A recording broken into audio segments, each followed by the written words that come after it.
Oke, assalamualaikum warahmatullahi wabarakatuh. Kembali lagi di Nueno Channel.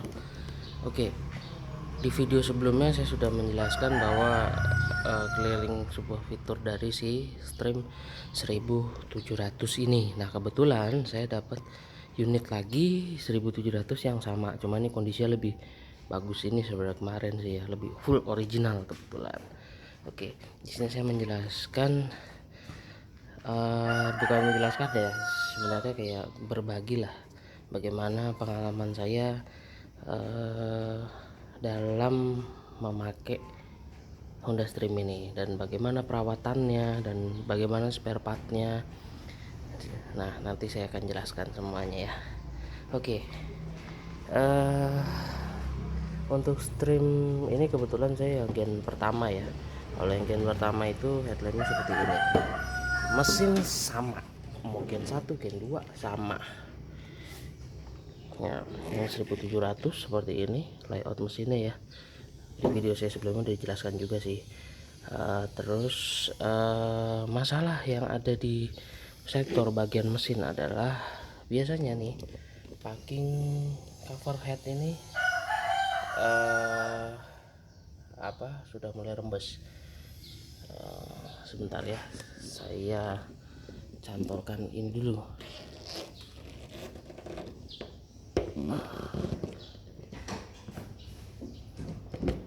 Oke. Nah, biasanya ini seal cover ini lemah dan harus diganti. Nah, gantinya ini nggak mahal, saya beli kurang lebih sekitar berapa ya, nggak nyampe 100.000 lah ya, walaupun nggak orisinil lah, tapi ini udah cukup kok. Saya ganti ini sudah 2 bulanan sih, aman sih, belum ada ini yang bocor-bocor. Terus sama ini nih packing dari si grommet dari si baut tutup head. Nah, kalau ini murah, satu bijinya saya beli cuman 15.000 kalau nggak salah. Nah, ini ada 5, ini 1 2 3 nih, di sini 4 5 jadi D17 itu menggunakan 5 grommet baut. Nah, itu masangnya juga gak ribet sih, jadi kita harus paksain. Nah, untuk oli ini dia nggak perlu yang mahal-mahal banget ya, dia cukup 15-40 aja udah cukup, bebas mau apa aja, nggak rewel lah. Untuk oli matic ya dia ya standar lah, dia pakai Dextron 2 oli matic lah, masukin aja ke situ. Untuk radiator coolant ya seperti standar yang mau radiator coolant lah ya. Untuk sektor kaki-kaki mobil ini tuh lumayan rigid kaki-kakinya untuk bagian depan, tapi untuk bagian belakang itu karena dia linknya banyak banget, itu dia sering bermasalah di busing-busingnya. Untuk depan pun juga sama, cuman nggak begitu ini banget lah, karena dia nggak begitu banyak ininya. Kalau rusak pun juga dia hanya busing arem, terus busing stabil, udah itu aja busing sih. Nah, itu karet busing stabil itu saya beli cuma 25.000, itu hanya itu versi online ya. Kalau di toko saya kurang paham. 25.000 satunya, dia pakai 2 biji. Nah, untuk link stabil saya kemarin beli 90.000 satu biji, kurang lebih 90.000 ya. Nah, belum termasuk ongkir semuanya. Untuk kampas rem itu bagian depan saya udah pernah ganti 250.000. Nah, apalagi ya, oh ya, sektor busi itu cuman 15.000 sampai 20.000 satu piecesnya, tinggal kali 4. Oli transmisi ya pakai oli transmisi manual secara umumnya aja sih, sama dia.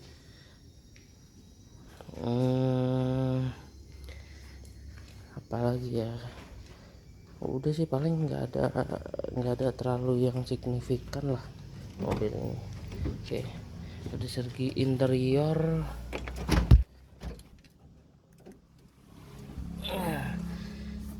Interiornya Honda Stream seperti ini ya. Ya, nggak ada yang fitur yang ini banget sih. Cuman ya AC-nya udah semi digital lah dia ini. Dia tombolnya udah model tombol begini, nggak geser-geser gitu. Nah, untuk head unit saya menggunakan OM-nya si Grand Livina Ultimate nih. Nah, kenapa saya pilih Grand Livina Ultimate? Karena kelihatan lebih OM. Terus warna backlightnya embernya sama nih sama ini nih. Terus dia layarnya gede, jamnya ini dan simple, dan serta ada SD card-nya. Simple tapi fungsional. Oke, penyakit dari interior Honda Stream itu yang paling dan hampir semua Honda Stream itu terjangkit penyakitnya itu adalah ini loh. Ini pada meleleh pegangan pintu. Ini cuman di depan, kanan kiri aja sih. Punya saya yang kiri udah begitu juga tuh. Jadi kalau kalian beli Honda Stream dapat dengan kondisi seperti itu ya harap dimaklumin lah.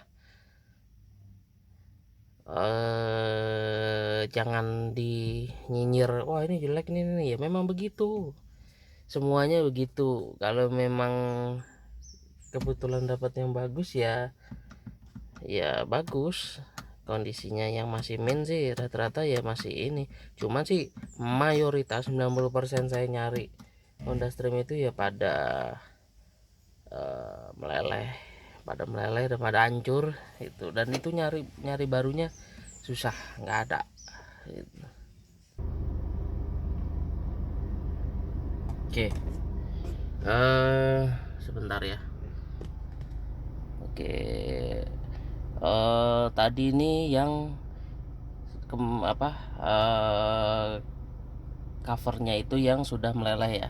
Jadi kalau kalian mencari Honda Stream covernya itu sudah meleleh ya, memang kelemahan Stream ya, karena udah umur juga, jadi ya itu meleleh atau enggak pada ngangkat si karetnya. Nah, untuk dari segi kenyamanan mobil ini tuh sangat nyaman. Untuk sekelas dia ini nyaman, terus cocok untuk anak muda. Kabinnya itu lega, serta yang enak itu adalah iritnya, dan bensinnya dia nggak milih dan nggak pernah ngelitik istilahnya.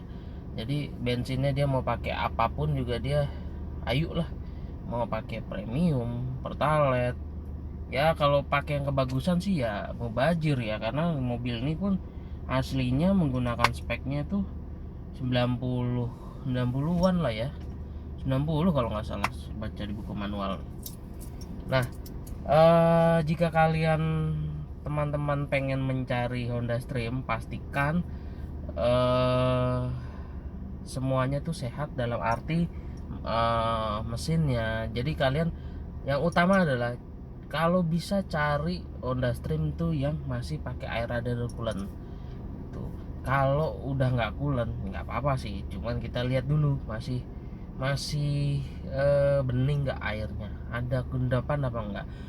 Kalau pakai coolant itu insya Allah sih ya mobil itu long life lah istilahnya, dia belum ada keropos dalam, dan bisa dipastikan si siapa tuh bloknya itu minim akan keroposan.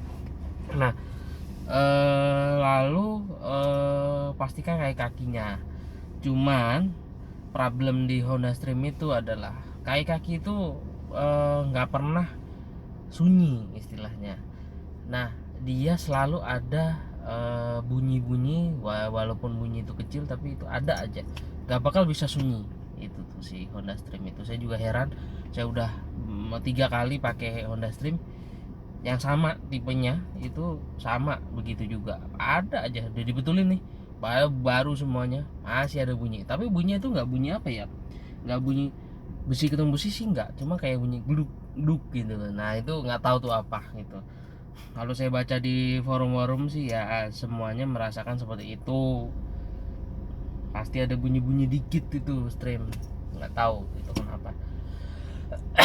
Apa karena racknya itu dia di atas, karena emang Extreme ini rada aneh ya. Kalau biasanya mobil-mobil lainnya itu rack setir itu dia posisi di bawah. Nah ini Extreme itu di atas, di tengah-tengah gitu loh. Nah si terotnya itu dia nempelnya di rumah shocknya itu, mangkok shock itu. Jadi dia yang gerakin tuh shocknya itu. Kalau biasanya itu kan kenakalnya tuh yang apa tuh dudukan dari si cakram sama as roda, kalau penggerak depan itu tuh yang digerakin. Kalau ini shocknya. Nah feeling saya apa karena itu gitu, emang nggak tahu juga ya. Terus untuk konsumsi BBM ini mobil dikategorikan irit untuk yang manual ini 1700. Kategorinya sih body rasionya sih nggak pas-pas banget sih ya, soalnya mesin cuma 1700 badan segede gini, tapi menurut saya tenaganya mantap. Karakteristik dari si transmisinya sendiri adalah pendek-pendek, jadi kalau buat anak muda itu enak banget sih. Nah konsumsi BBM-nya dalam kota saya rasakan sih sekitar 19 sampai 110 ya. Luar kota sekitar 11-an lah, 11-12 ya, kurang lebih sekitar segitu. Apalagi ya untuk sektor keamanan. Nah keamanan, kalian kalau nyari 1700 ini belum ada alarmnya ya, jadi kalian harus nambah alarm tambahan. Aslinya dari sananya juga nggak ada. Nah yang ada alarmnya itu yang K20 yang 2000 cc itu dia ada alarm. Dan karena ini tipe basicnya banget ya, standar aja ya, tidak ada spion retract, terus airbag juga tidak ada, terus ya standar lah gitu. Tapi dibalik standarnya itu ya orang pada suka karena apa, simple gitu. Dan makanya harga yang 1700 ini, apalagi yang manual ini, harganya masih cukup lumayan ya untuk tahun setua ini. Dan ini kebetulan juga dijual di angka 70 juta. Plat Tangerang, full original. Kalau bisa dilihat sih masih mirip baru ya gitu. Cuman yang nggak kelihatan baru itu ya karetnya itu yang tadi saya bilang tadi tuh. Terus apa lagi ya?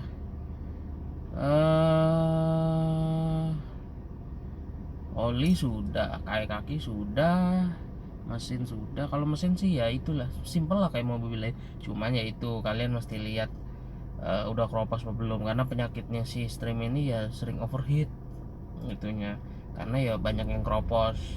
Nah makanya saya bilang tadi kalau bisa cari yang masih coolant tuh. Tapi jangan coolant asal sembarang coolant. Kadang ada orang pedagang itu dituang dulu aja lah gitu coolant biar kelihatan coolant. Nah, kita harus cek dulu kalau apakah itu coolant bener-bener baru dituang apa emang udah lama gitu. Kelihatan kok coolant lama tuh kayak gimana gitu kan. Terus kita perhatikan apakah bekas nabrak apa enggak. Nah pastikan tuh list-list yang di bawaan pabrik itu yang di kap mesin dan di belakang bagasi itu masih utuh semua. Nah kalau udah bebas nabrak, terus kita depan belakang bebas nabrak, kita cek pintunya. Pintu itu juga ada seal-sealnya, itu kita cek satu-satu. Nah itu sama kayak yang di depan dan belakang itu ada yang udah pernah di repair apa belum gitu. Kalau ada yang di repair, kembali ke selera masing-masing, apakah memang mau itu bekas insiden tetap mau, tapi harganya kan jauh lebih murah kan. Tapi kalau saran saya sih lebih baik cari yang masih original lah. Kalau original tuh mau diapain juga enak lah gitu. Terus pastikan tidak bekas banjir juga. Nah kalau cara ngecek banjir sih sebenarnya gampang aja ya. Kita ngolong nih di kolong jok, ada bekas karat apa enggak gitu. Nah kalau ada bekas karat kita patut curigain. Terus kalau itu bersih, kita langsung buka ke bagian bawah karpet dasar. Itu ada basah-basah apa enggak. Kalau kering, ada kemungkinan kalau bekas banjir itu sudah dibersihkan. Cuman kan kalau misalkan kita buka lebih dalam lagi, nanti ketemu ada baut kecil. Biasanya itu dia nggak begitu detail sama baut yang kecil-kecil banget. Nah itu lihat ada karat apa enggak. Terus soket-soket, kalau di bagian bawah situ kita nemu soket, nah soketnya itu dia ada kayak kerak-keraknya, nah itu patut curigain apakah itu bekas banjir apa bukan. Atau bisa juga mungkin dulu ownernya pernah mengalami AC-nya itu mampet pembuangannya, jadi air AC-nya tuh tumpah semuanya ke bagian kabin, jadi ya mirip kayak banjir gitu. Soalnya saya pernah kejadian seperti itu, kiranya bekas banjir.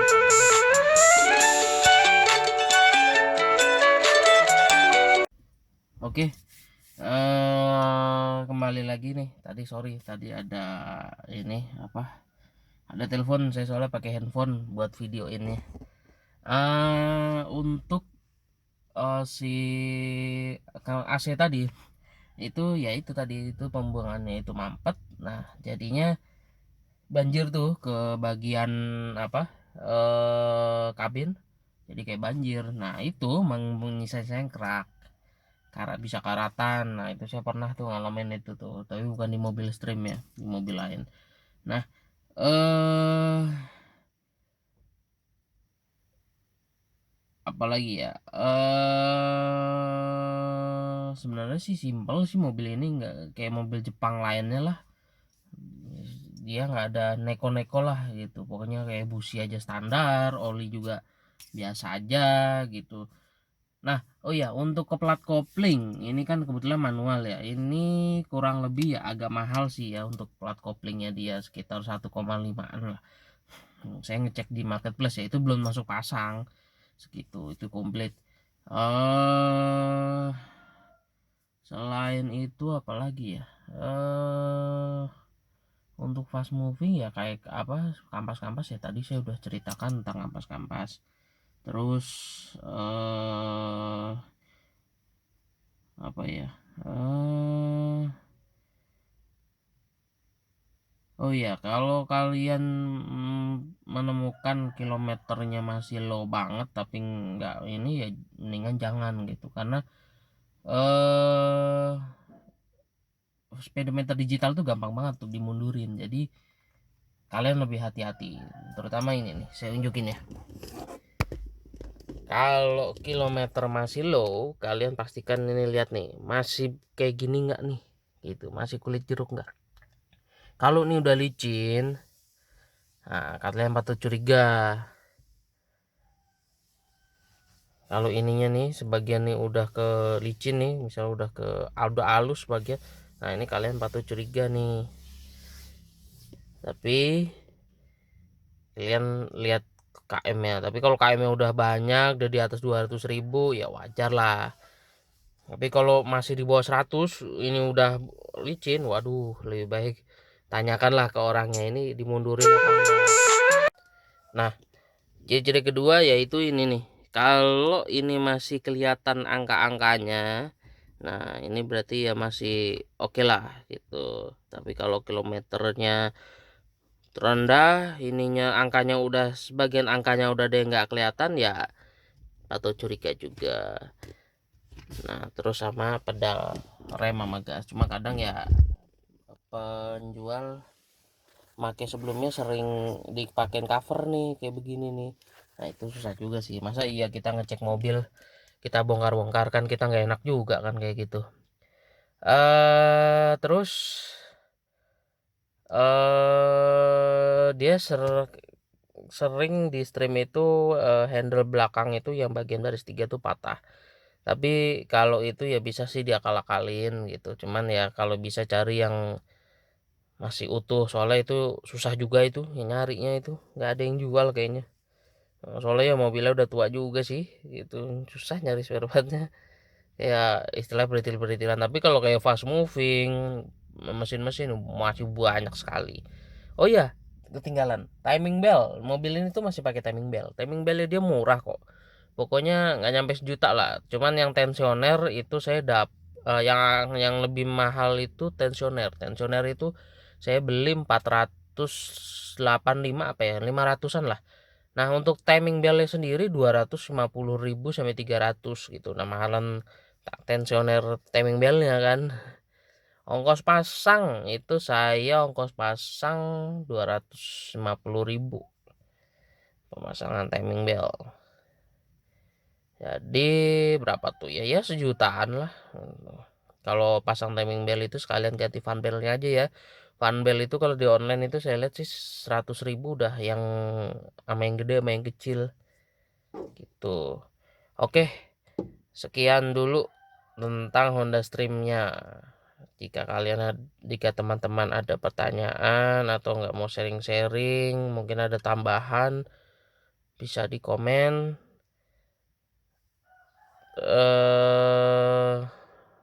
Lalu jika kalian juga ada request mobil apa gitu, terutama saya kalau ada stok mobil apa ya nanti saya iniin gitu. Oke, sekian, terima kasih.